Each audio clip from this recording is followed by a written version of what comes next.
Bismillahirrahmanirrahim.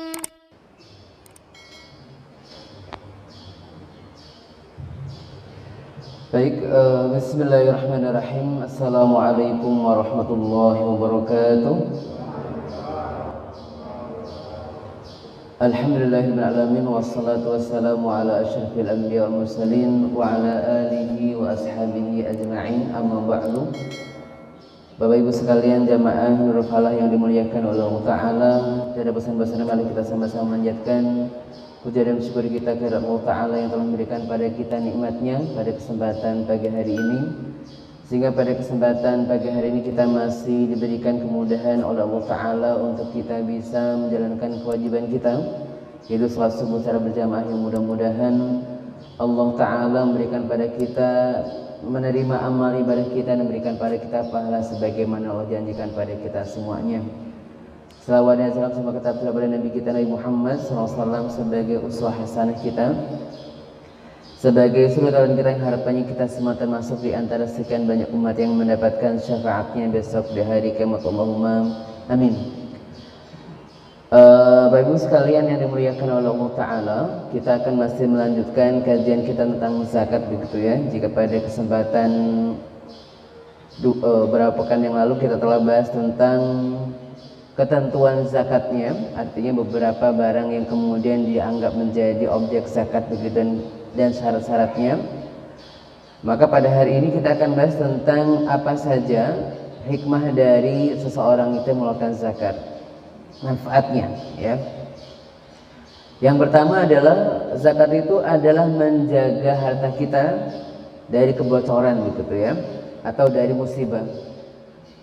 Dalam hadis Tabrani dikatakan bahwasanya hasinu amwalakum bizzakah, bentengilah harta-harta kalian dengan zakat. Artinya bahwa zakat itu bisa membentengi harta kita dari mungkin musibah dan kemudian bencana alam, bisa jadi seperti itu. Artinya apa?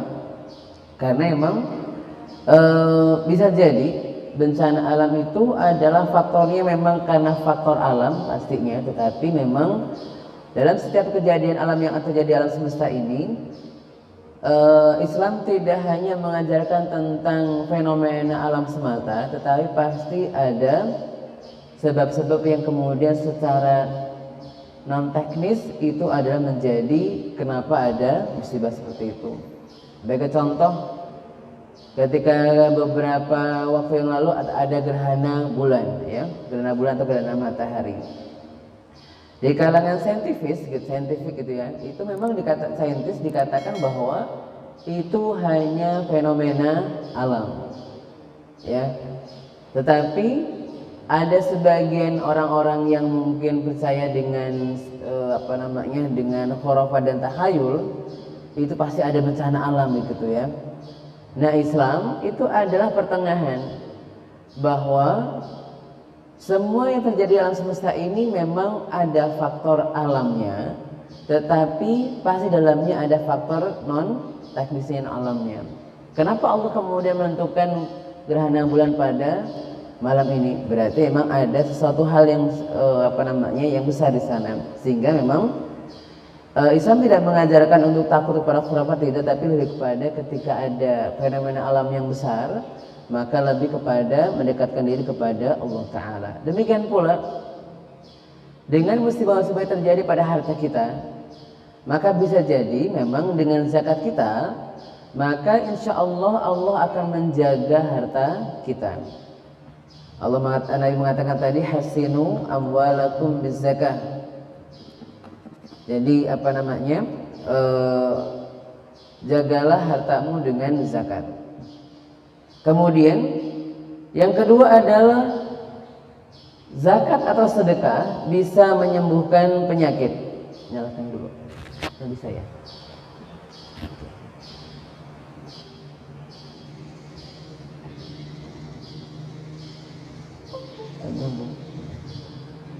Sudah.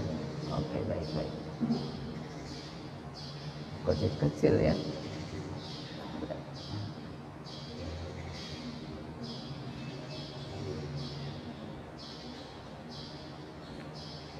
kelihatan betul atau enggak kelihatan ya? Ini settingannya di mana nih? Saya nggak paham.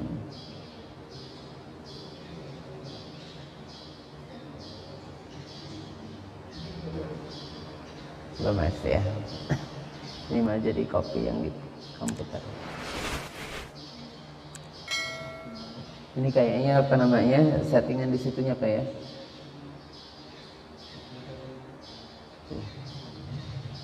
Saya coba lagi.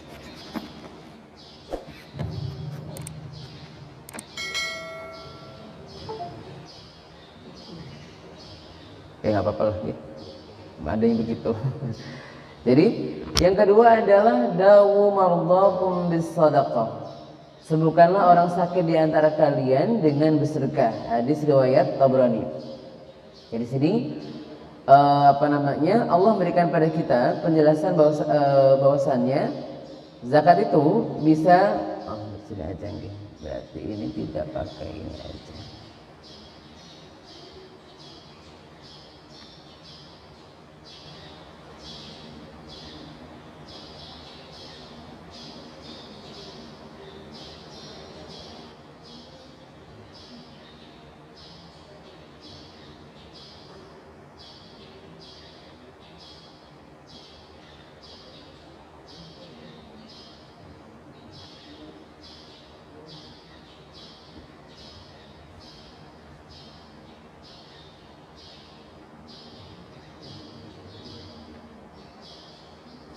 Ya sudah. Baik. Yang kedua adalah dawu mardakum bis sadaqah.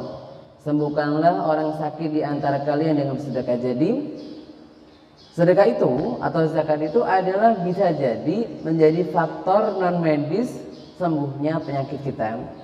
Karena sebagaimana kita ketahui bahwa ketika kita sakit, pengobatan itu ada dua macam, okay? Pengobatan medis, ada pengobatan non medis.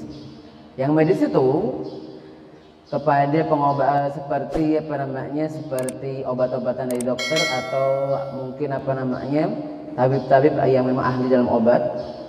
Yang non medis seperti doa, zikir dan ruqyah itu adalah non medis. Jika memang apa namanya kita dianjurkan ketika berobat itu adalah dengan dua hal, yang medis dan yang non medis.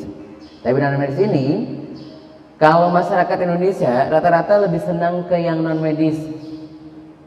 Karena apa? Kalau medis katanya lebih mahal, sehingga lebih senang kepada yang non medis. Tetapi Islam mengajarkan medis dan non medis. Non medis itu apa namanya?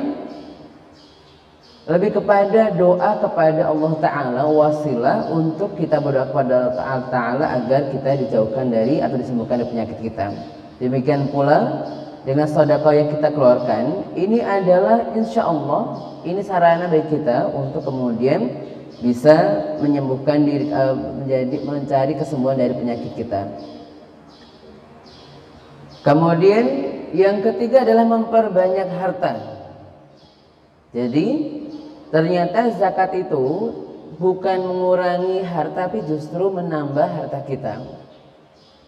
Jadi dalam surat Al-Baqarah ayat 261 Allah berfirman, "Matsalul ladzina yunfiquna amwalahum fi sabilillahi kamathali habbatin ambatat sab'a sanabil fi kulli sumbulatin mi'atu habbah wallahu yudha'ifu liman yasha wallahu wasi'un 'alim." Allah mengatakan bahwasannya perumpamaan orang-orang yang menafkahkan hartanya di jalan Allah Ta'ala adalah serupa seperti dengan sebutir benih yang menumbuhkan 7 bulir. Pada tiap bulirnya ada 100 biji. Jadi zakat yang kita keluarkan itu adalah akan berlipat ganda pahalanya sampai 700 kali lipat bahkan lebih. Tapi memang pastinya kalau kemudian dikerjakan dengan ikhlas kepada Allah Ta'ala. Kenapa? Karena memang biasanya orang yang berinfak itu, orang berzakat itu, godaan besarnya adalah ketika sudah berzakat. Apakah dia kemudian bisa menyembunyikan rasa bahagianya ataukah tidak? Karena memang membantu orang itu punya kebahagiaan tersendiri. Tetapi kadang-kadang kita tergoda untuk membaginya dengan orang lain. Contoh ya, ketika kita zakat, diposting dulu zakatnya. Niatnya baik sih, berbagi kebahagiaan. Cuma ketika kemudian niatannya ada, misalkan ya, pengen dapat like atau dapat dapat subscribe dari orang lain, itu memang beda-beda tipis begitu ya. Makanya emang ketika kita memposting sesuatu itu, maka tanyakan pada diri kita, betulkah kita mempostingnya betul-betul karena ingin share kebaikan atau ingin mendapatkan like dari teman-teman kita. Artinya kalau memang share kebaikan, oh alhamdulillah begitu ya. Dan kita kalimat bahwasannya kalau kita memposting itu adalah hati-hati, itu adalah untuk kita pribadi, bukan untuk orang lain. Karena kadang-kadang itu kita ketika ada orang lain posting kebaikan, itu kita yang gelisah, komentar sana komentar sini gitu ya. Karena apa? Ya ini yang hatinya berarti yang salah di hati kita. Jadi misalkan begini, ketika ada semua orang, ada satu quote ya yang mungkin mungkin populer ya, jika semua orang salah di matamu, pasti ada yang salah di hatimu, begitu ya. Jadi kalau kita kemudian ada orang posting kebaikan kok kita gelisah, komentarnya negatif gitu ya, ini berarti yang salah adalah hati kita. Suudzon kepada orang lain, tapi betul untuk kita pribadi, betul sebisa mungkin ketika memposting sesuatu itu adalah lihat dulu dengan hati kita. Betulkah niatannya untuk share kebaikan atau seperti apa? Maka yang paling paham adalah kita dengan Allah Ta'ala. Tetapi insya Allah kalau niatnya bagus, maka tidak mengurangi pahalanya. Contoh ya, ketika ada infak, namanya disebutkan dalam dalam data, Bapak A nyumbang sekian. Ini kalau kemudian ini hanya sebagai dokumentasi dan kemudian hanya sebagai sebagai administrasi, tidak apa-apa. Jadi bukan berarti tidak ikhlas, tidak seperti ya. Karena apa? Ini buat laporan begitu ya. Demikian pula ketika panjenengan panitia zakat fitrah, panitia zakat mal, panitia apapun itu, memang sebaiknya laporannya dalam bentuk apa zaman sekarang? Dalam bentuk foto pastinya. Jadi kalau sifatnya kelompok, maka insya Allah tidak dinamakan tidak ikhlas. Tapi yang tidak ikhlas adalah ketika itu adalah pribadi kita. Nah, gitu ya. Jadi kalau misalkan kelompok, pas ketika ada panitia, ya harus laporan dengan adanya dokumentasi pastinya begitu ya. Jadi ini harta kita akan bertambah sampai 700 kali lipat, akan dilipat gandakan Allah Ta'ala. Itu bagi orang yang Allah yang kehendaki ketika lillahi ta'ala. Tetapi artinya ketika dilipat gandakan itu adalah tidak harus berupa cash di dunia, bisa nanti di akhirat. Kenapa? Kan ini ada yang salah persepsi bahwa ketika Allah melipat gandakan sampai 10 bahkan 700 kali lipat itu, kalau dia dapat alhamdulillah, tetapi harapannya ini tidak ingin kita dapatkan di dunia dengan segera. Ya, secara matematika Allah pasti akan melipat gandakannya, tetapi jangan mengharapkannya langsung ada di dunia. Kenapa? Dan mari disebutkan bahwasannya ketika seseorang kemudian beramal dengan amalan yang mengharapkan nikmat akhirat, tetapi dia kemudian ingin mendapatkan di dunia, maka Allah akan kurangi bagiannya di akhirat.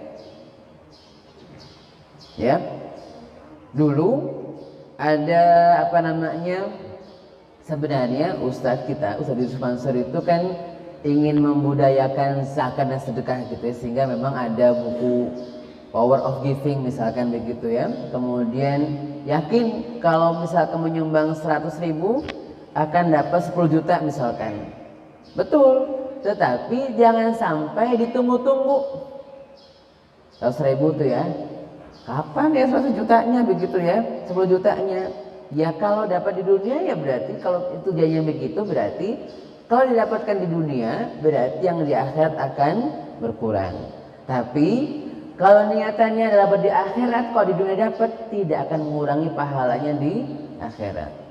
Makanya yang seperti ini banyak harta itu, kita niatannya adalah memperbanyak harta kita di akhirat, bukan di dunia. Di dunia alhamdulillah kalau dapat, tapi tujukan dulu bahwa kita itu ketika ingin ingin berzakat itu adalah karena ingin mendapatkan pahala di akhirat. Di dunia ikut insya Allah begitu ya. Tapi jangan sampai niatannya untuk dunia saja. Contoh ya, misalkan apakah kita pengen zakat karena pengen lebih banyak hartanya atau memang lebih berkah hartanya? Harapannya lebih berkah, bukan cuma lebih banyak saja begitu ya. Baik. Kemudian apa hukumannya bagi orang yang tidak mau berzakat? Jadi orang yang tidak berzakat itu ada dua jenis. Ada yang memang tidak tahu hukumnya, ada yang mengingkari wajibnya zakat, atau ada yang memang tahunya segitu, tahunya memang zakatnya itu saja. Jadi yang kita maksudkan di sini adalah orang yang kemudian tidak mau mengeluarkan zakat karena mengingkari hukumnya, bukan karena tidak tahu hukumnya. Ya, sudah tahu dijelaskan nih hukumnya ini begitu ya, tapi kemudian ternyata dia tidak mengeluarkannya karena dia mengatakan tidak usah zakat lah, zakat kayak pajak segala macam seperti itu ya. Maka ini hukumannya apa? Hukumannya di dunia adalah ini kalau negaranya pakai negara Islam ya.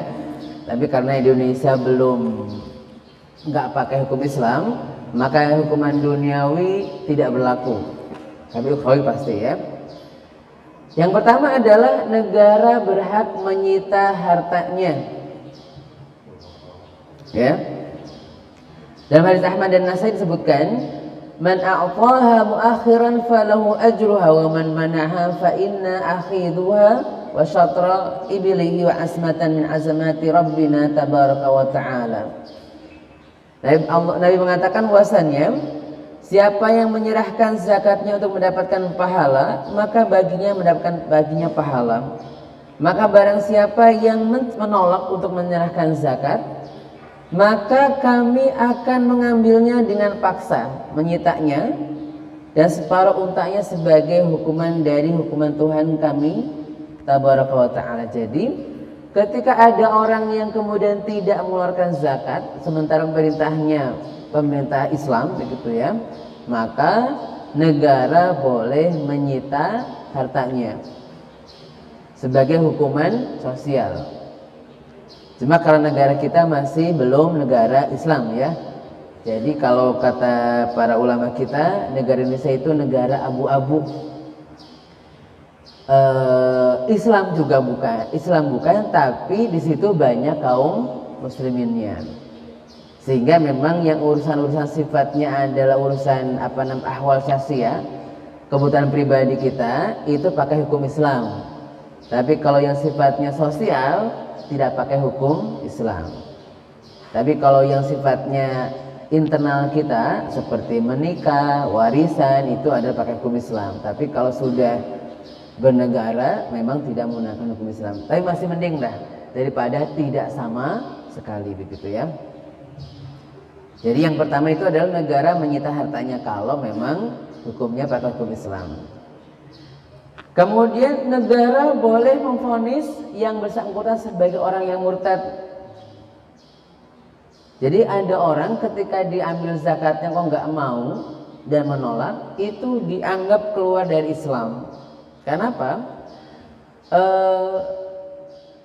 Dalam perintah Allah Ta'ala, ketika Allah kemudian memerintahkan tentang sholat, pasti di situ pasti ada iringan tentang perintah mengeluarkan zakat. Aqimus shalah wa atuz zakah. Dirikanlah salat dan keluarkan zakat. Jadi memang beriringan nih. Sebagian besar kita ketika memang ibadahnya ibadah yang tidak mengeluarkan harta paling bagus. Cuma kalau sudah urusannya dengan harta, Ini kadang-kadang ujian besarnya. Kenapa? Seorang muslim itu ujiannya adalah di hartanya. Kalau masalah sholatnya, insya Allah hampir kita rajin sholatnya lah. Contoh, misalkan saja, ketika Jumatan, berapa yang Jumatan? Penuh sampai ke luar kadang-kadang. Cuma kalau kotak infak lewat, berapa yang ngisi? Ya, ini kan memang ini ujiannya, ujian besarnya di situ. Yang ngisi berapa dari sekian banyak sekian banyak jamaah itu? Karena memang itu ujiannya. Jadi kita kalau sholatnya rajin, zikirnya rajin, normal, biasa sekali. Tapi ujiannya adalah ketika ada kotak infak lewat. Itu ujian besarnya. Kita ngisi atau tidak? Ada cuma say hello aja, gitu ya, seperti itu. Ini memang ujian besarnya kan, sehingga memang orang sukses banyak di sholatnya. Tapi untuk zakat dan sedekahnya itu memang pilihan orang-orang yang kemudian bisa berzakat dengan baik, bersedekah dengan baik, itu ada orang terpilih. Karena apa? Allah mengatakan wa may yuqashuha nafsihi faulaika humul muflihun. Maka barang siapa yang bisa menjaga dirinya dari rasa pelit, sifat pelit dalam dirinya, maka merekalah orang-orang yang beruntung. Jadi memang Allah katakan bahwa sifat bakhil itu normal, bakhil itu manusiawi sekali. Orang kemudian kalau ada kebutuhan, pasti yang didahulukan kebutuhan pribadinya, itu manusiawi sekali. Tetapi kalau kita mau beruntung, maka bagaimana dia bisa menahan untuk tidak mengkonsumsi hartanya dan berbagi dengan yang lainnya, itu adalah ujian besarnya, gitu ya. Nah, bagaimana dengan hukuman ukhrawinya? Baik, hukuman ukhrawinya adalah akan bisa besok di hari kiamat dengan adab yang pedih. Dalam surat At-Taubah ayat 34. Walladzina yaknizuna adz-dzahaba wal fiddah wa la yunfiquna fi sabilillah fabashshirhum bi'adzabin alim. Dan orang-orang yang menimbun harta dan menimbun emas dan perak mereka dan tidak menafkahkannya jalan Allah Ta'ala, maka berilah kabar untuk mereka dengan kabar gembira dengan azab yang pedih di hari kiamat nanti. Jadi orang-orang yang tidak mengeluarkan zakat dan infaknya itu dikatakan orang-orang yang menimbun yang diharamkan. Ya, makanya memang di sini kita mengeluarkan zakat itu adalah biar tidak dikatakan menimbun. Ya. Nah, bagaimana kalau kita punya koleksi? Koleksi itu apa dikatakan menimbun atau tidak? Kan contoh sekarang ya, ini kan orang Islam itu sekarang itu memang ada dua madhab. Madhabnya Abdurrahman bin Auf dan madhabnya Abu Dzar Al-Ghifari. Ya, mau bagaimana madhab itu? Banyak flyer-flyer di beberapa tempat pakai madhabnya Abu Dzar Al-Ghifari. Katanya nggak boleh koleksi A, B, dan C dan D. Para ibu misalkan ya, nggak boleh koleksi baju-baju bagus, nggak boleh koleksi tas-tas mewah. Karena madhabnya pakai madhab Abu Dzar Al-Ghifari yang sifatnya baju itu yang dikatakan baju yang baik itu adalah cuma 3. Baju yang dijemur, baju yang disimpan 1, baju yang dipakai 1. Lebih dari itu dikatakan menimbun. Ini madhabnya Abu Dzar Al-Ghifari. Tapi ada madhabnya Abdurrahman bin Auf, tidak apa-apa, orang punya harta berlimpah tidak masalah. Yang penting zakatnya dan sedekahnya dikeluarkan. Jadi kalau kita punya koleksi apa A, B, dan C dan D tidak apa-apa. Karena apa? Karena dikatakan menimbun itu adalah kalau tidak mengeluarkan zakat dan sedekahnya. Kalau mengeluarkan zakat dan sedekahnya, mau koleksi sepatu banyak, monggo. Mau Pak punya koleksi lukisan, silahkan. Koleksi tanaman hias, silahkan. Tetapi dikeluarkan zakatnya. Ini madhabnya Abdurrahman bin Auf dan juga Utsman bin Affan. Sehingga memang ini hati-hati dengan flyer-flyer itu ya gitu ya. Artinya apa namanya? Jangan terlalu apa namanya? Ini kadang-kadang bahasanya memang bahasa yang kadang-kadang terlalu keras gitu ya. Saya pernah waktu itu mendengar ada flyer tentang koleksi baju di rumah bagi para ummahat. Katanya nggak boleh punya baju yang mahal-mahal. Tidak ada yang melarangnya. Karena mahal dan murah itu tergantung dari kemampuan kita masing-masing. Mungkin bagi orang yang mungkin gajinya di bawah mungkin UMK Purwokerto misalkan begitu ya, beli baju harga 300.000 mahal tuh. Tapi kalau yang gajinya mungkin kayak orang yang punya harta 1 triliun begitu ya, beli baju harga 1 juta mahal nggak? Tidak mahal. Karena apa? Karena emang uangnya 1 triliun. Uang cuma 1 miliar saja kan 1/1000 berarti ya 1 miliar itu ya. Jadi kalau tabungan kita kemudian 100 juta, berarti orang belanja 1 miliar yang punya 1 triliun itu seperti belanja 100.000 kalau kita punya 100 juta. Berarti kan sangat sedikit bagi yang hartanya 1. Artinya apa? Mahal dan tidak, bermewah dan tidak itu tergantung dari harta yang dimiliki. Yang penting kalau dia zakat dan sedekah, selesai masalahnya, gitu ya. Tidak berdosa ketika kita punya koleksi barang yang mewah dan mahal. Yang penting dikeluarkan zakatnya. Tetapi memang tidak manusiawi ketika kemudian lagi banyak yang kena musibah dia kemudian pamer hartanya, gitu ya. Itu nggak manusiawi pastinya, menyakiti hati orang lain. Kemudian dalam surat At-Taubah 35 Allah mengatakan yauma yuhma 'alaiha fi nari jahannam fatuqwa biha jibahum wa junubuhum wa dhuhurum hadza ma kanastum li anfusikum fadzuqu ma kuntum taknizun. Pada hari itu akan dipanaskan emas dan perak itu di dalam neraka jahanam. Kemudian yang dengannya maka akan disetrika lambung dan punggung mereka. Jadi di hari kiamat nanti harta yang kita kumpulkan dan tidak keluarkan zakatnya itu akan menjadi cairan yang sangat panas yang akan dioleskan di tubuh kita. Alhamdulillah mendalik begitu ya. Ini adalah dalam surat At-Taubah ayat 35. Jadi ini bahwasannya bagaimana harta itu kalau tidak dikeluarkan zakatnya, tidak dikeluarkan sedekahnya, maka ini akan menjadi mara bahaya bahkan bagi siksa bagi orang-orang yang kemudian menimbunnya. Makanya memang kalau kita punya harta itu, maka harapannya harta yang kita dapatkan adalah bisa menyempurnakan amal ibadah kita.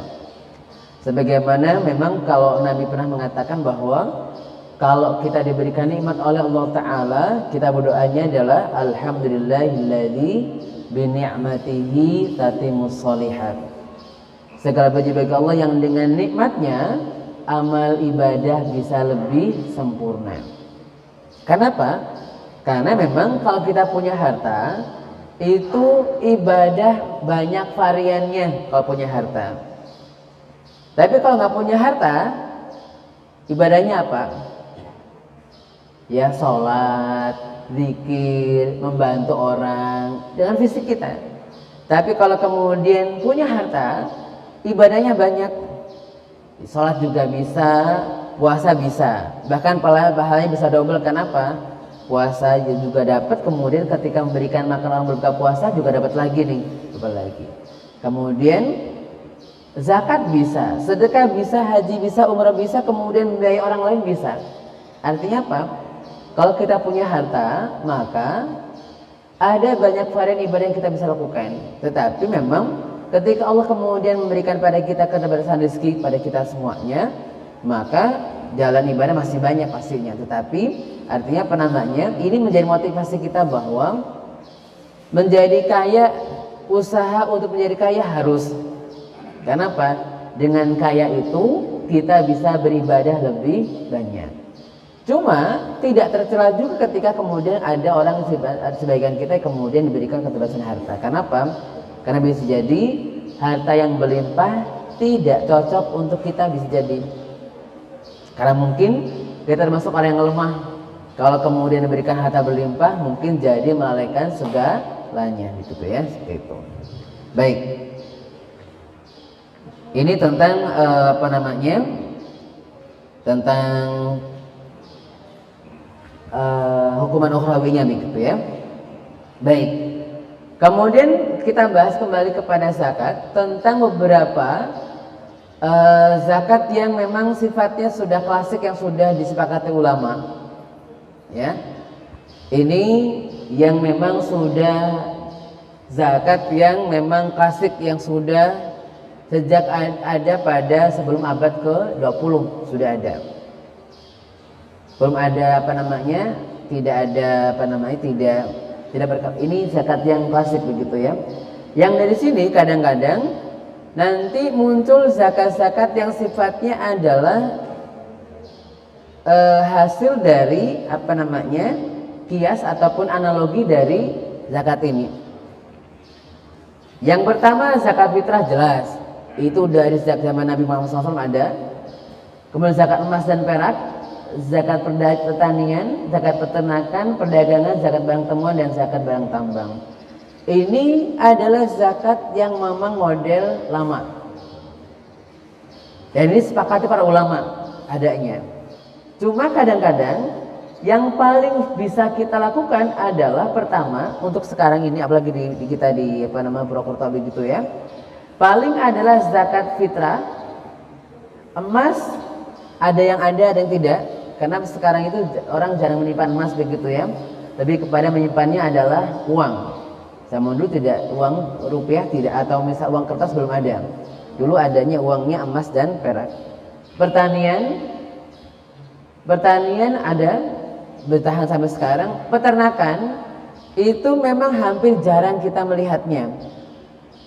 Karena peternakan itu syaratnya adalah, di antara peternakan itu adalah hewannya yang tidak di kandang, yang dilepas di padang rumput. Kalau di Indonesia masih sudah jarang ya, kecuali mungkin di daerah-daerah seperti daerah Nusa Tenggara itu masih banyak apa namanya, masih banyak padang rumput yang apa di situ banyak hewan ternak. Tapi kalau di Purwokerto hampir orang yang beternak itu adalah rata-rata di kandang. Dan kandang ini memang sebagian niatnya pasti untuk dijual, bukan untuk dipelihara begitu. Karena memang mungkin budaya sudah berubah gitu ya. Tapi beberapa peternakan kalau di luar negeri masih banyak yang begitu ya, beternak saja. Tapi memang kalau sekarang kita beternak itu masuk ke rata-rata kepada perdagangan. Orang punya koleksi sapi banyak buat dijual ketika Idul Adha. Berarti masuknya zakat apa? Zakat perdagangan. Punya ayam banyak, masuknya zakat perdagangan. Punya peliharaan lele pun masuknya zakat perdagangan. Kenapa? Tidak ada orang yang memelihara ayam apa namanya pedaging untuk dikonsumsi sendiri, tidak ada. Rata-rata untuk didagangkan. Ya, seperti itu. Jadi memang yang sekarang yang paling banyak adalah pertanian, fitrah, zakat emas, perak, perdagangan. Zakat barang temuan itu hampir sulit kita melihatnya.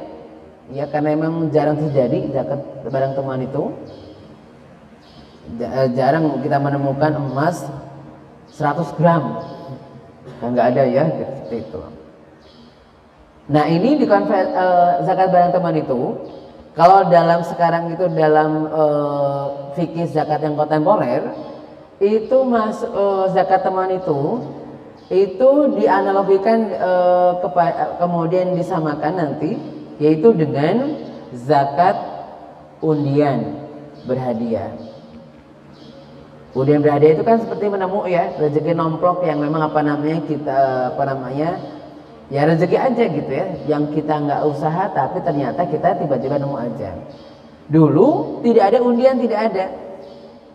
Adanya zakat barang temuan. Sekarang objeknya mulai ada nih, yaitu adalah zakat undian tadi. Kalau barang tambang itu memang barang tambang itu ada zakatnya 20% zakatnya kalau barang tambang. Tapi syaratnya adalah barang tambang itu ketika di tanah miliknya. Kalau bukan miliknya tidak.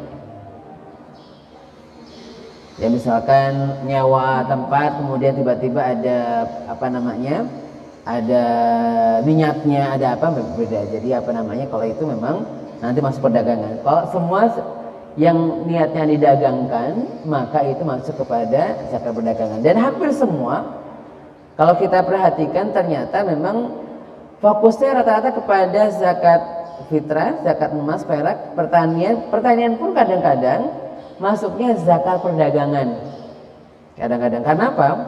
Karena kalau beberapa orang bertani itu tidak untuk dikonsumsi pribadi, tidak disimpan, tapi untuk dijual kembali. Sehingga emang dalam pergeseran itu dalam mazhab Abu Hanifah, pertanian ketika awal kita bertani adalah untuk dagang, maka yang berlaku adalah zakat perdagangan bukan pertanian murni. Ketika kita niatnya di awal bertani untuk dijual hasilnya. Dan hampir semua pertanian selain beras begitu ya, itu kebanyakan untuk dijual. Jagung, kedelai, nggak ada orang makan kedelai kemudian disimpan lama-lama berkarung-karung, tidak ada. Rata-rata menanam kedelai, menanam biji-bijian yang bisa disimpan dalam waktu yang lama itu, rata-rata memang mereka niatnya adalah untuk berdagang. Sehingga di sini ada pergeseran dari objek zakatnya. Dulu memang kurma kadang-kadang tidak didagangkan, disimpan dalam waktu yang lama untuk bahan makanan pokok mereka. Yang mereka sedikit sekali. Tapi sekarang hampir semua orang ketika bertani rata-rata untuk didagangkan. Entah bertani yang sifatnya biji-bijian atau tanaman-tanaman yang kemudian yang memang tidak awet juga semuanya adalah untuk didagangkan. Jadi perkebunan itu rata-rata masuk kepada zakat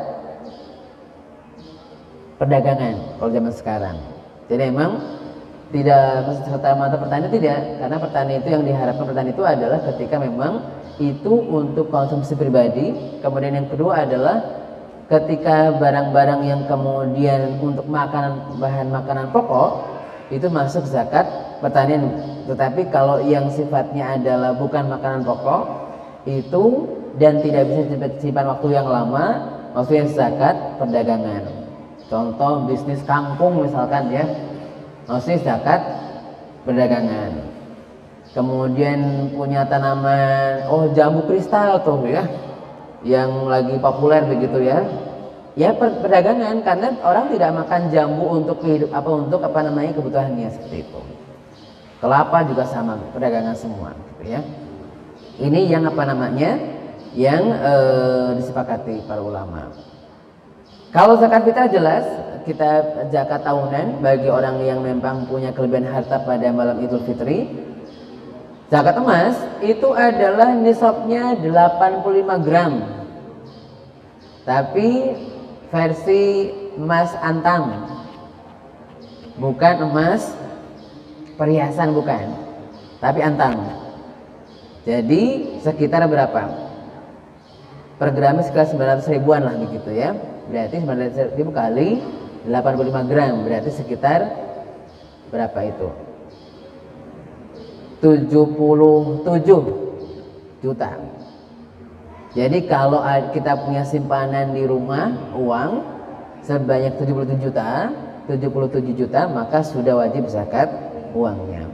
Emas seperti itu. Bagaimana kalau kemudian perhiasan? Kalau perhiasan itu, sebagian besar ulama perhiasan tidak wajib zakat secara tahunan, tidak. Baik, kita bahas. Perhiasan yang biasa dipakai itu, kalaupun itu koleksi, maka zakatnya sekali seumur hidup. Kalau sudah mencapai nisab perhiasan, gitu. Tapi kalau zakat ini adalah zakat uang dan emas versi antam, bukan versi perhiasan. Jadi kalau perhiasan, zakatnya adalah sekali seumur hidup. Nisabnya kalau sudah banyak nisab, tapi kalau mengeluarkannya hanya sekali seumur hidup, sehingga tidak emas perhiasan tidak masuk dalam kategori objek zakat yang memang selama setiap tahun dikeluarkan. Uang dan kemudian alat tukar, kemudian emas yang sifatnya adalah emas antam tadi, maka ini yang dikeluarkan zakatnya tiap tahun. Tapi kalau perhiasan tidak. Demikian pula kemarin kita bahas koleksi-koleksi yang mewah juga tidak masuk zakat emas dan perak, tapi masuk zakat barang-barang yang kita koleksi, yang kita keluarkan adalah sepanjang seumur hidup sekali. Jadi gampangnya, kalau panjenengan beli, contoh ya, koleksi ibu, misalkan ibu beli tas, harganya berapa juta bu? 100 juta gitu ya, misalkan harganya ya, maka zakatnya ketika beli aja, beli 2,5%-nya dizakatkan, selesai. Kalau memang punya koleksi tas mewah begitu ya. Tapi kalau tasnya ya biasa-biasa aja ya nggak perlu lah begitu. Jadi intinya adalah kalau koleksi tas yang kemudian harga barang-barang yang kemudian ternyata melebihi nisab nih harganya, maka dikeluarkan 2,5% tiap beli. Koleksi barang-barang gitu, seperti itu. Jadi kalau koleksi misalkan tadi ya, baju harganya segitu, ada baju harganya 100 juta, mungkin ada kali ya, seperti itu ya. Jadi intinya adalah kalau kita punya koleksi barang yang kemudian harganya sampai melebihi nisab, maka ini dikeluarkan zakatnya 2,5%. Tapi kalau belum, maka tidak harus dikeluarkan zakatnya. Dan koleksi itu memang zakatnya adalah seumur hidup sekali, begitu ya. Ini yang kemudian zakat yang dari dulu sepakat para ulama. Baik. Kemudian zakat yang kemudian kontemporer nih. Ada dua. Pertama adalah zakat penyewaan aset. Belum ada pada zaman dulu, belum ada. Dulu orang rata-rata punya barang ya untuk sendiri, tidak untuk disewakan. Rumah ditinggali, kendaraan dinaiki. Rata-rata mereka tidak menyewakan itu. Nah, baru kemudian zakat penyewaan aset itu baru muncul pada sekitar abad 15 Hijriah, abad 15 Masehi, baru muncul adanya penyewaan barang. Sehingga apakah ini kemudian masuk pada zakat mal, zakat harta dan emas perak, atau zakat penyewaan barang? Maka memang di sini sebenarnya ini bagian dari zakat mal sebenarnya, tetapi itemnya berbeda, menambah nih.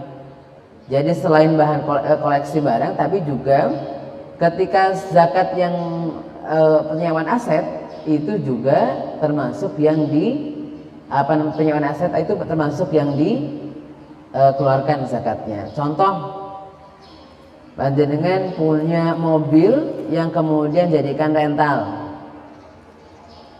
atau rumah yang kemudian jadikan sebagai rumah kos, atau apa saja barang-barang yang kemudian disewakan, maka yang dikeluarkan zakatnya. Yang dikeluarkan yang berapa dikeluarkan adalah hasil sewanya, bukan barangnya, tapi hasil sewanya. Jika dikumpulkan setahun ternyata hasil sewanya mencapai nisab, maka sudah wajib zakat. setahun. Contoh panjenengan punya bisnis sewa tenda nikah begitu ya, berarti ya bisnis sewanya itu. Jadi harus jelas pengeluarannya berapa, kemudian nanti total pengeluaran hasil bersihnya setahun harus dibukukan. Kenapa? Karena memang kadang-kadang ini jadi kenapa memang ada zakat yang baru seperti itu, item yang baru itu memang pertama adalah karena memang faktor tadi asas manfaat. Jadi ketika banyak orang yang kemudian banyak aset yang bisa disakati itu, semakin banyak orang yang kemudian mendapatkan manfaat lebih daripada zakat itu. Makanya aset itu juga dikeluarkan, kalau memang disewakan asetnya, maka itu juga dikeluarkan zakatnya dari hasil penyewaan aset itu. Contoh tadi ya, ada tenda, ada mobil, ada rumah ketika disewakan, dikontrakan. Kalau ternyata kontrakannya kok sampai 77 juta hasilnya, bersihnya begitu setahun, maka ini sudah dikeluarkan zakatnya. Begitu.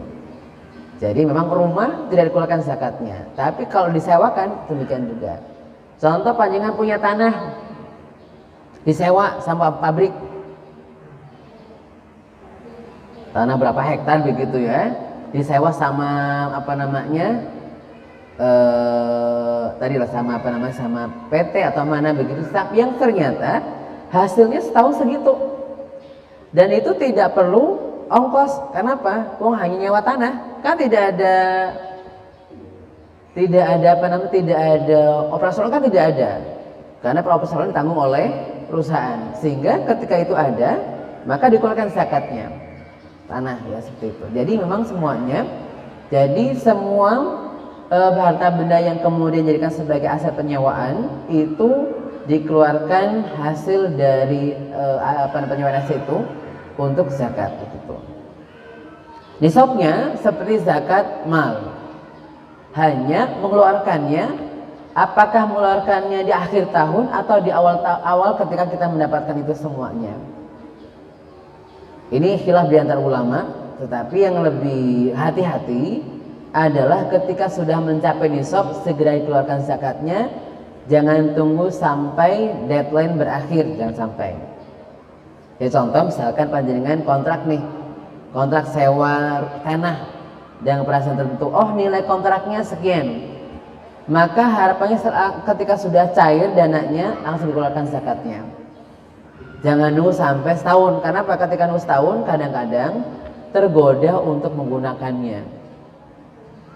Lumayan kan ya, maka buat aset lagi nih sebelum dikeluarkan zakatnya. Karena sebenarnya kalaupun kita menyegerakan untuk mengeluarkan zakat itu, kan yang dikeluarkan 2,5% ya, yang kita nikmati 97,5% yang kita nikmati, yang dikeluarkan cuma 2,5%-nya. Cuma karena yang tadi ya, kita kadang-kadang emang agak pelit, sehingga kadang-kadang 2,5 pun rasanya jadi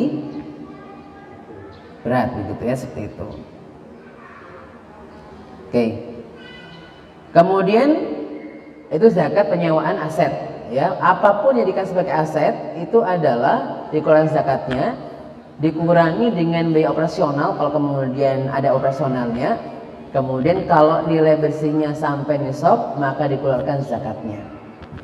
Kalau ada biaya-biaya misalkan ya, saya bahkan ada biaya-biayanya segala macam, dikurangi biaya itu seperti itu. Kemudian zakat yang baru lagi adalah zakat profesi. Ya. Profesi itu adalah zakat yang dikenakan pada setiap pekerjaan atau keahlian profesional tertentu, baik dilakukan sendirian maupun bersama dengan orang lembaga lain yang mendatangkan penghasilan uang halal yang memenuhi nisab batas minimum wajib zakat dari Basnas begitu ya. Jadi ini profesi itu adalah semua orang yang punya keahlian atau memang kalau tadi sewa aset, ini sewa jasa berarti ya, menghasilkan jasa dan punya keahlian yang kemudian dengan keahliannya itu bisa mengumpulkan harta sampai melebihi nisab. Contoh yang paling populer, yang profesi yang paling besar biasanya pengacara. kan tidak tahunan ya, itu adalah per kasus. Kalau kasus yang besar biasanya nilai kontraknya besar gitu ya, seperti itu. Atau profesi dokter nih, dokter itu kan memang gaji bulan, kalau dokter negeri gaji bulan sedikit, tapi hasil tiap harinya bisa sampai jutaan tuh begitu ya, kalau memang dokter yang terkenal, sehingga itu namanya adalah jasa. Nah di sini memang ada khilaf di antara ulama tentang cara pengeluarannya. Pengeluarannya apakah ditunggu setahun, apakah ketika mendapatkan dikeluarkan begitu juga. Nah yang dipakai oleh Basnas Indonesia adalah tiap dapat dikeluarkan zakatnya. Dan nisabnya versi Basnas itu adalah nisabnya nisab beras. Jadi kalau nilainya setiap kali gajian itu, kalau beras sekitar 625 kilogram ya. Berarti kalau sekitar 6.250.000. Kalau beras yang standar 10.000 gitu ya sekilonya. Jadi kalau orang punya gaji 6 juta sekian ya, itu menurut Basnas sudah wajib zakat. Ini versi Basnas. Versinya Yusuf Qaradawi tidak begitu. Ada dua hal, dua cara. Kalau memang yang profesinya mengeluarkan sekali dapat sampai melebihi nisab harta, maka langsung dikeluarkan hartanya. Contoh tadi pengacara, kemudian kayak konsultan begitu, itu kan biasanya kan sekali tender ya. Misalkan saya punya saudara konsultan bangunan basah, bangunan air, itu kadang-kadang sekali tender sampai ratusan juta sekali tender, tapi prosesnya 6 bulan misalkan. Berarti ketika sekali tender sampai lebih nisab, maka itu langsung dikeluarkan segera ketika itu. Tetapi ketika kemudian profesinya itu ketika dapat langsung itu belum sampai nisab, maka dikumpulkan selama setahun. Ketika setahun kemudian bersihnya kemudian melebihi nisab, maka sudah mencapai wajib zakat. Mengeluarkannya boleh per bulan, per kali dapat. Tapi kalau dihitung secara keseluruhan tadi dapatnya adalah sampai nisab begitu ya, seperti itu. Jadi kemarin kita bahas juga tadi, jadi kalau profesi itu ada dua profesi. Kalau profesi yang kemudian sekali dapat melebihi nisab, maka begitu keluar langsung dikeluarkan zakatnya.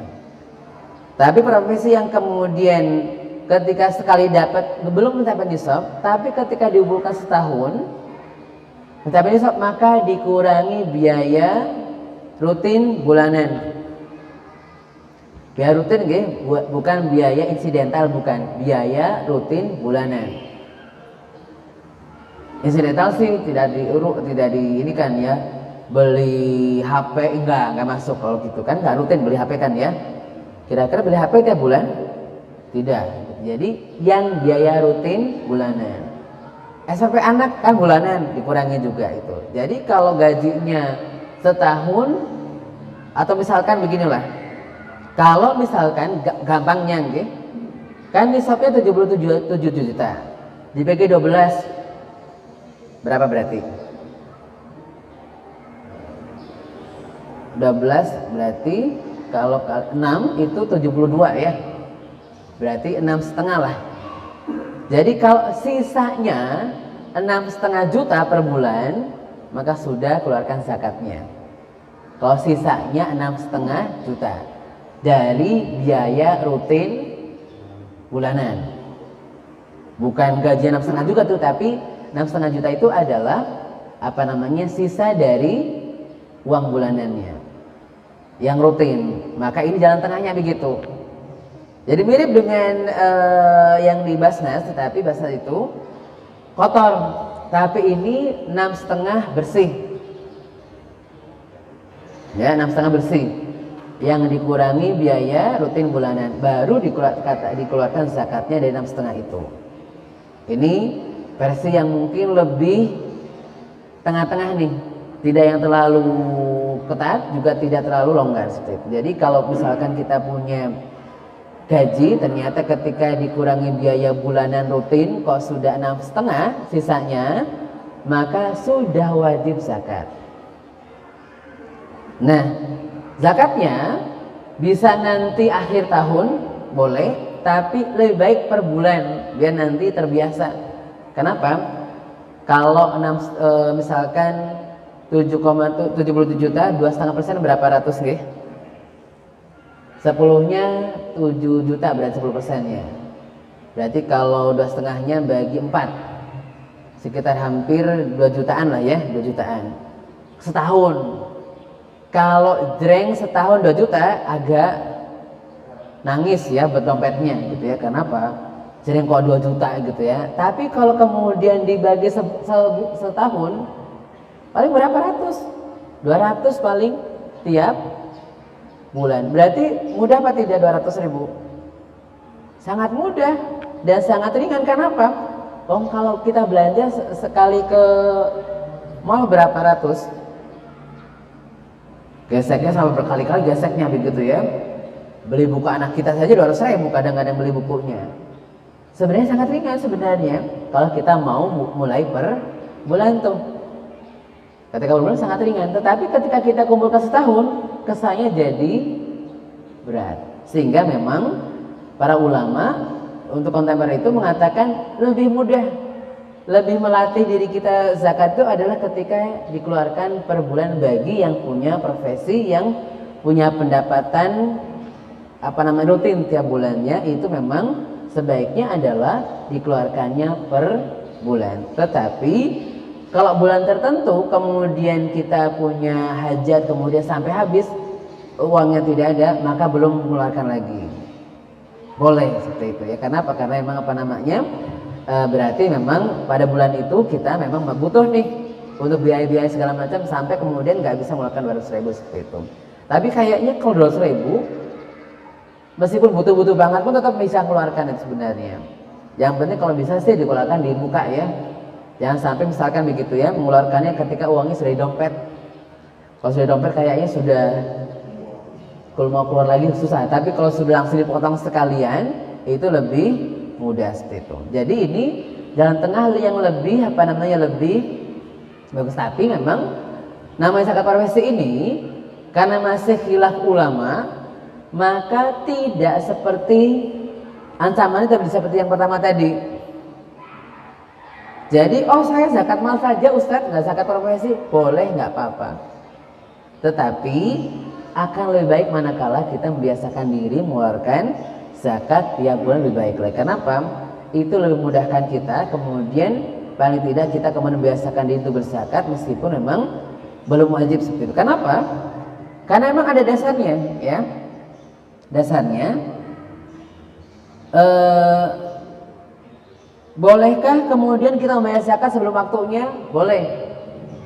Kenapa? Karena memang Al-Abbas bin Abdul Muttalib, pamannya Nabi SAW itu bayar zakatnya 2 tahun sekali, tapi di muka, bukan di akhir. Sehingga misalkan dia mungkin wajib zakatnya tahun ini sudah wajib, dia bayar buat 2 tahun sekaligus. Berarti belum sampai kepada waktu batas minimal sudah dikeluarkan zakatnya. Berarti ketika kita kemudian zakat profesi sama itu, memang wajibnya tahun depan tuh, tetapi saya cicil bulanan sudah sah. Kenapa? Seperti Ibnu Abbas yang Abbas bin Abdul Muttalib yang kemudian dia mengeluarkan zakatnya adalah 2 tahun sekali di muka. Berarti bukan bid'ah, bukan keliru ketika kita membayarnya sebelum wajib zakat. Kenapa? Al-Abbas pun kemudian membayarnya 2 tahun di muka, ya. Dari riwayat Abu Dawud dikatakan Anal Ambas sa'ala Nabi SAW fi ta'jili sadaqati qabla an tahulla farakhasalam fi dzalika. Al-Ambas bertanya kepada Nabi SAW, bolehkah mendahulukan menunaikan zakat sebelum mencapai haul? Kemudian Rasulullah SAW memberikan keringanan dalam hal itu. Artinya diperbolehkan untuk mengeluarkan zakat sebelum sampai setahun. Begitu. Jadi intinya adalah ini dalil yang menyatakan bahwa meskipun belum setahun boleh dikeluarkan sebelum setahun itu. Jadi ketika ada yang mengatakan harus setahun, bukan harus, boleh diawalkan, boleh begitu ya, seperti itu. Memang setahun itu adalah batas minimal, ibaratnya deadline-nya. Terakhir dikeluarkan ada setahun tahun depan, tapi ketika belum tahun depan maka boleh diajukan. Baik. Kemudian apakah kalau belum wajib, kata ulama, boleh dikeluarkan zakatnya? Ya. Belum wajib zakat, sudah zakat boleh. Para ulama mengatakan bahwasannya orang yang mengeluarkan zakat sedangkan belum mencapai nisab maka dihitung sebagai sedekah sunnah dan tetap lebih baik. Allah mengatakan wa man tatawwa khairan fa huwa khairul lahu. Jadi kalau yang sudah punya, saya mengeluarkan zakat dari profesi saya meskipun belum sampai tadi ya, sisanya 6,5, belum sampai sisanya segitu, saya keluarkan 2,5%-nya, insya Allah tetap sah dan baik. Jadi bedanya kalau misalkan kita punya gaji bersihnya 10 juta bersihnya, kotornya ya, belum dikurangi dengan biaya bulanan, sudah dikeluarkan 2,5% dari 10 juta, alhamdulillah. Artinya baik sudah. Meskipun kalau dihitung-hitung ketika dikurangi biaya bulanan ternyata belum sampai nisab nih, belum sampai 6,5 sisanya, tapi kalau dikeluarkan nggak apa-apa, boleh saja. Jadi tetap baik ketika belum sampai nisab pun kita membudayakan diri untuk mengeluarkan zakat, tidak apa-apa. Jadi tidak usah memang begini, memang sekarang ini sebagian teman-teman kita ya mengatakan bahwa tidak ada zakat profesi, uang belum wajib kok diwajibkan begitu ya. Ini pakai pendapat ulama ini yang menyatakan bahwasannya meskipun belum sampai nisab pun tetap dihitung sebagai sedekah, tidak mungkin salah alamat, tidak mungkin juga akan hilang, tidak mungkin. Kenapa? Saya belum sampai nisab nih, tapi saya mau zakat aja, nggak apa-apa, insya Allah tetap dihitung sebagai sedekah. Demikian pula kalau kita mau zakat kita bulatkan jadi lebih banyak, maka sisanya adalah sedekah. Jadi tidak ada yang sifatnya adalah ibaratnya kayak kayak kita punya kalau mau bayar SPP tapi pakai yang pakai nomor ID ya, itu kan kalau tidak sesuai dengan jumlahnya ditolak. Ini bukan kayak bank, bukan. Jadi kalau Allah Ta'ala itu kalau lebih dihitung sebagai sedekah tidak mungkin tertolak. Kan bukan kayak yang host to host, kalau kita bayar ke SPP ke bank itu kan kalau lebih dari nominalnya nggak masuk, kalau kurang nggak masuk. Allah Ta'ala luas. Jadi kalau kita belum sampai nisab pun mau memasukkan tetap diterima. Lebih pun sisanya dianggap sedekah. Kenapa? Karena memang secara umum bahwasannya seorang muslim itu harus punya sifat empati bersama dengan teman-temannya. Jadi intinya adalah zakat profesi itu itu silahkan, panjangan yang sudah biasa melakukan zakat profesi silahkan, tidak usah ragu, tidak usah takut. Ustaz, kalau saya belum wajib zakat bagaimana?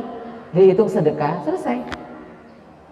Kalau belum wajib, lebih ternyata Ustaz, lebih berarti sisanya sedekah, selesai. Wong sudah biasa mengeluarkan, itu sudah luar biasa begitu ya.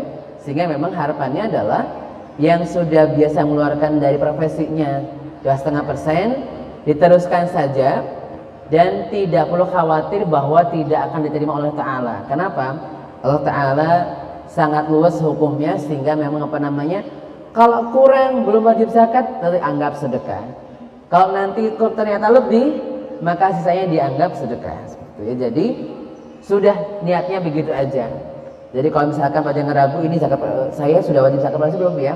Jadi ya Allah, kalau ini saya sudah wajib, ini saya anggap zakat. Kalau belum wajib, saya anggap ini adalah sedekah. Selesai begitu aja. Gosok kenapa tadi? Para ulama sepakat bahwa kalaupun belum wajib dianggap sedekah. Kalaupun nilainya lebih dianggap sisanya adalah sedekah.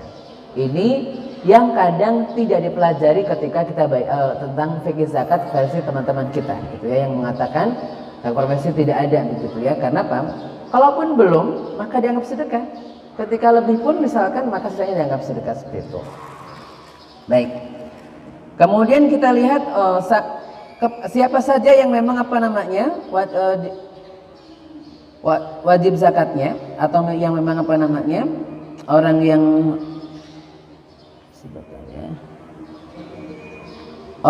bukan objeknya. Baik. Nah, mustahiknya ya. Terakhir ini mustahiknya. Innama shadaqatu lil fuqara wal masakin wal 'amilina 'alaiha wal mu'allafati qulubuhum wa fi riqab wal gharimina wa fi sabilillah wa ibnas sabil. Yang memang menjadi mustahik zakat itu adalah orang-orang fakir, orang-orang miskin, para pekerja urusan zakat, para amil, orang-orang yang dijinakan hatinya, mu'allaf ya, para mu'allaf gitu. Kemudian orang-orang yang al-riqab, orang hamba saya sedang berikhtiar menebus dirinya menjadi merdeka. Kemudian orang-orang yang punya hutang lebih untuk kepentingan agamanya, orang yang berjuang jalan Allah Ta'ala tanpa gaji dari pemerintah, dan musafir yang kehabisan bekal tatkala berada di perjalanan.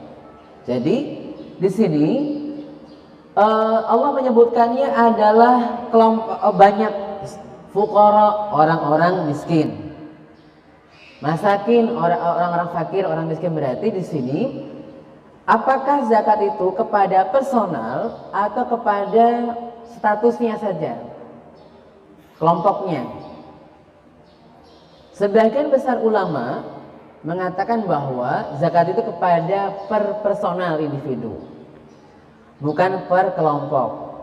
Sehingga maka orang itu adalah ketika memang dia mustahik maka diserahkan kepada dia dan tidak boleh diminta kembali. Seperti itu. Tetapi dalam perkembangannya sebagian ulama mengatakan bahwa zakat ini mustahiknya adalah kelompok, bukan per individu. Karena pada situ dikatakannya adalah orang-orang, berarti kelompok. Sehingga bisa jadi ini karena semangat di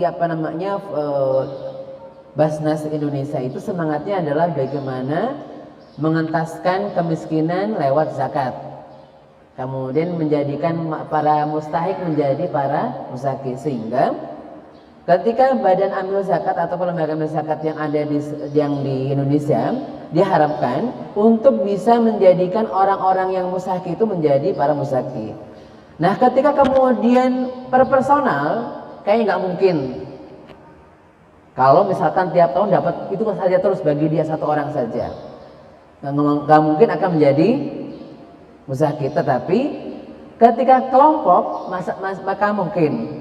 Kenapa ketika kelompok? Contoh begini, kita punya fakir miskin berapa misalkan ya, ambil punya fakir miskin berapa, uangnya jatah fakir miskin mungkin sedikit, maka ini jatah fakir miskin itu jadikan sebagai modal usaha orang miskin, menjadi pinjaman lunak, nanti dikembalikan diberikan fakir miskin yang lain lagi. Yang tadinya mustahik menjadi minimal menjadi orang yang tidak mustahik lagi. Kenapa? Dengan modal usaha yang bagus kan dia menjadi orang yang tadinya fakir menjadi orang yang mampu. Maka seperti itu diolah seperti itu. Ini memang manajemen zakat model baru. Dulu tidak begitu. Dulu murni kepada per orangnya.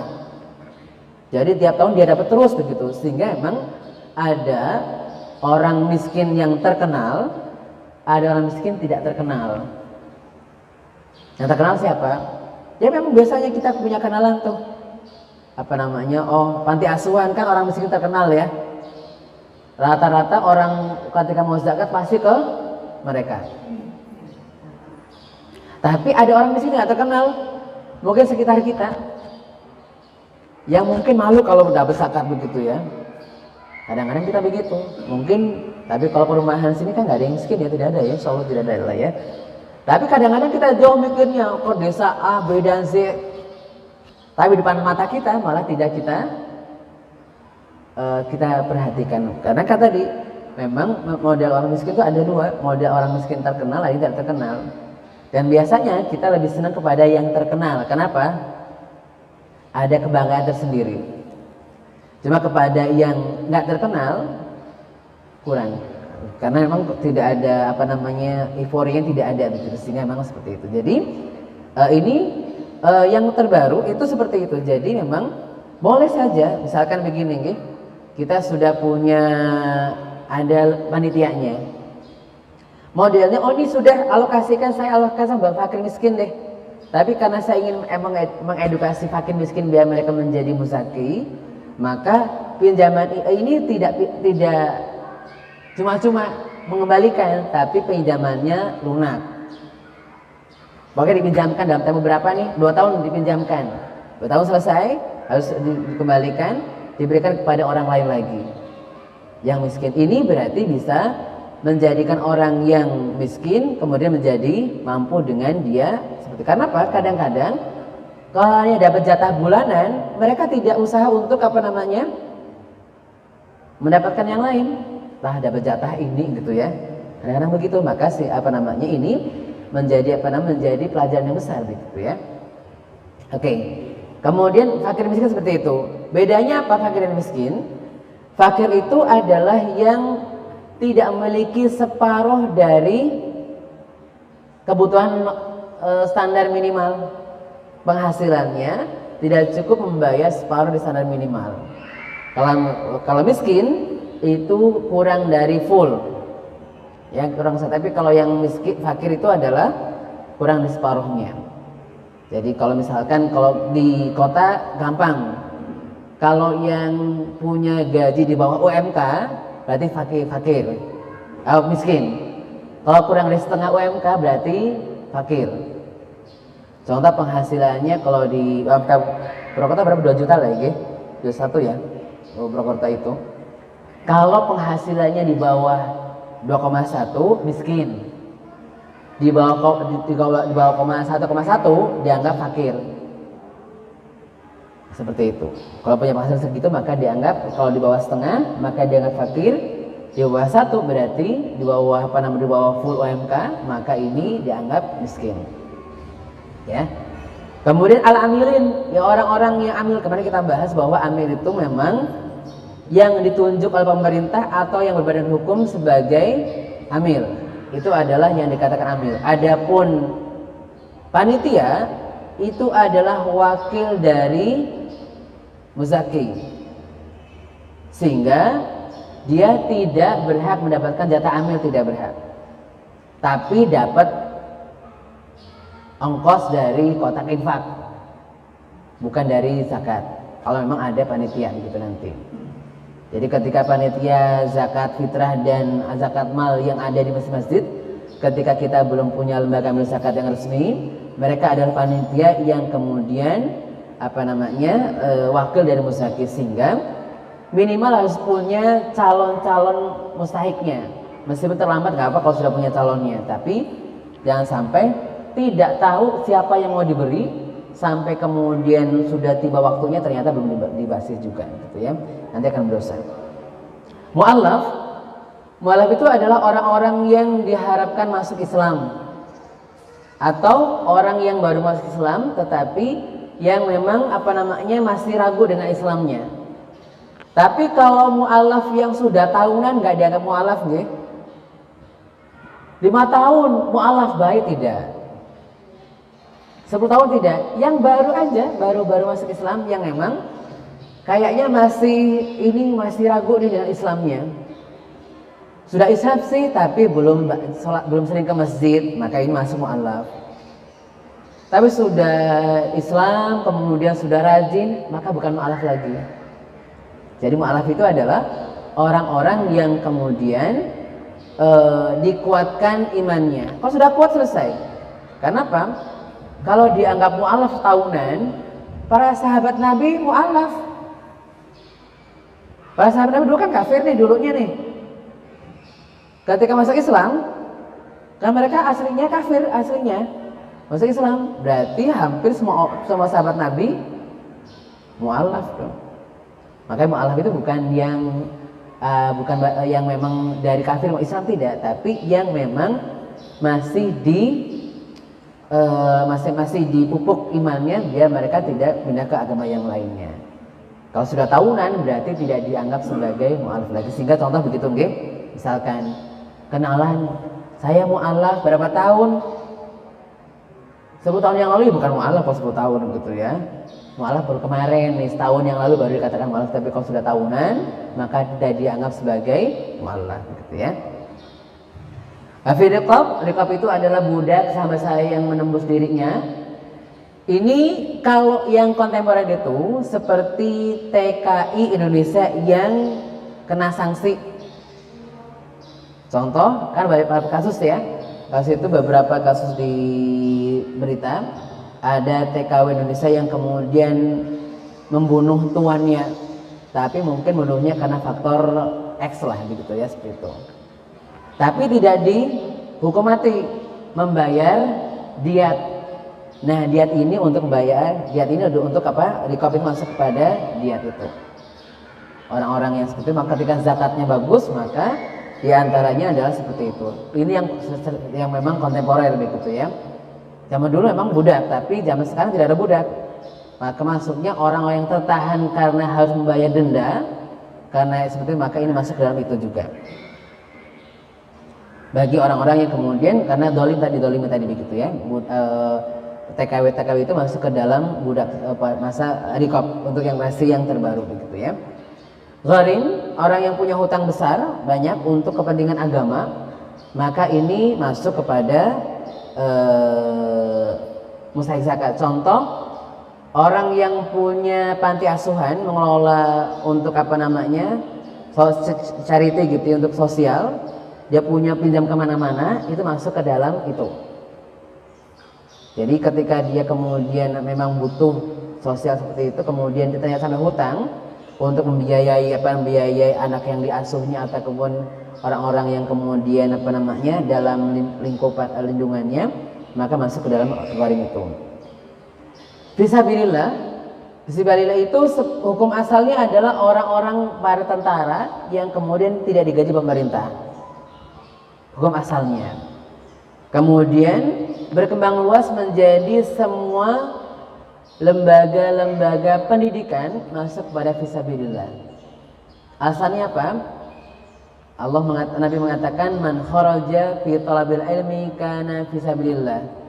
Barang siapa yang keluar mencari ilmu maka dia sedang berjuang jalan Ta'ala. Dari sinilah maka semua instansi pendidikan masuk kategori baik operasional pendidikannya. Jadi contoh misalkan begini, panjenengan mau zakat kepada sekolah gratis, boleh, silahkan saja. Mau bangun sekolah boleh, pokoknya yang penting adalah memang ini pendidikan, maka para ulama sebagian mengatakan bahwa masuk fisabilillah. Bagaimana kalau masjid? Masjid tidak masuk fisabilillah. Jadi tidak ada zakat untuk masjid, tidak ada. 6:30 nggih, mohon maaf sekali ya. Terakhir sekali nggih.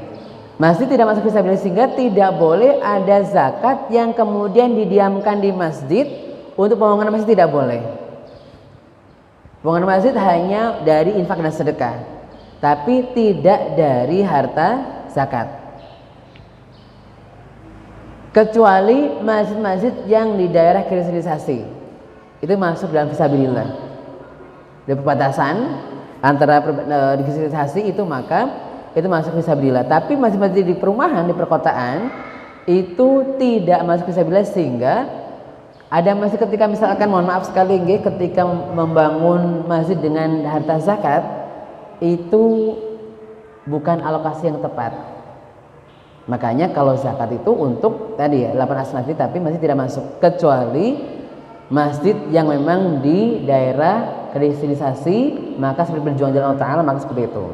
Tapi kalau untuk bangun TPA-nya boleh, bangun TPA-nya boleh kan pendidikan, tapi masjidnya tidak, TPA-nya boleh kalau memang ada TPA-nya, seperti itu ya.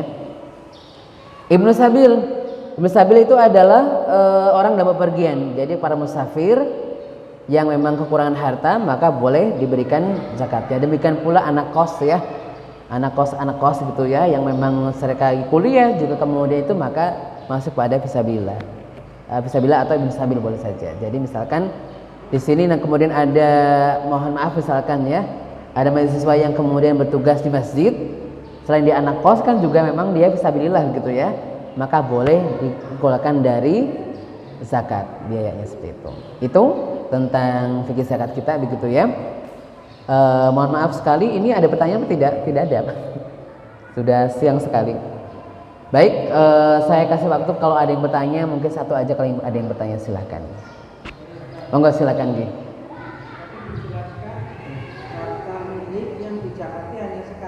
Iya. Ini rata-rata kan pada punya rumah ya. Iya.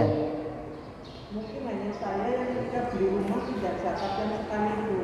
Pertanyaannya, karena baru mendengar penjelasan ini, apakah zakatnya sebesar ketika saya beli 20 tahun yang lalu atau itu dengan sekarang? Terima kasih. Oke. Kalau panjenengan rumahnya rumah memang ditinggali atau koleksi? Investasi? Oh, tinggal tidak?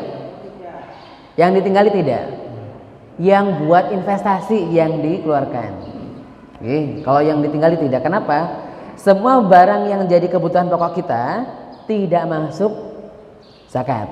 Tapi yang jadi koleksi, investasi, maka masuk objek zakat dan sekali seumur hidup. Kalau selain uang ya, selain hak gitu.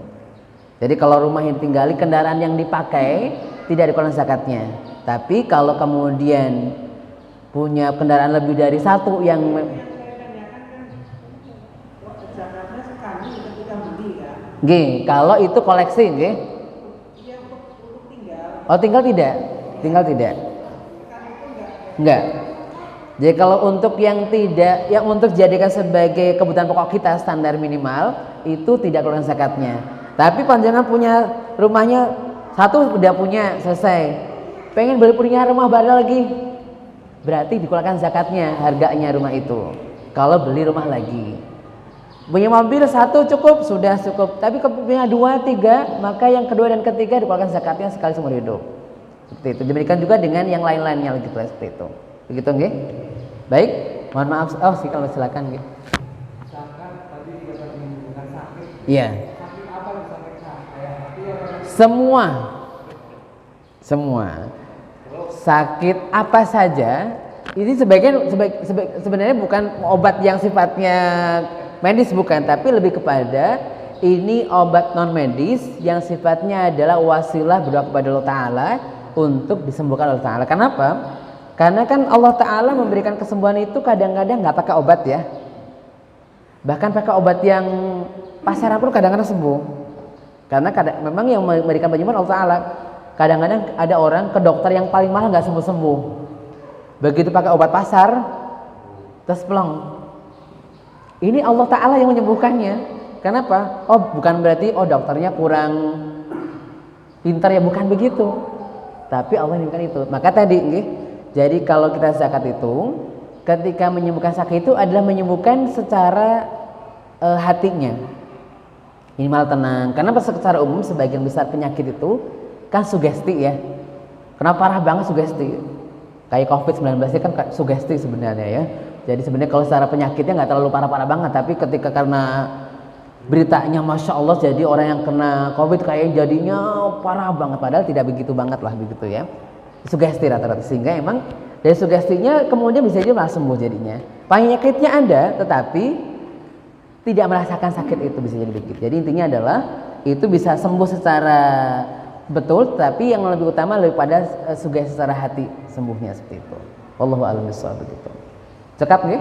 Insyaallah sudah 6:30, mohon maaf sekali terlalu lama begitu. Demikian tentang zakat kita, insyaallah mudah-mudahan ini bisa menjadikan tambahan pelajaran buat kita semuanya untuk kita kemudian membiasakan diri untuk mengeluarkan zakat kita.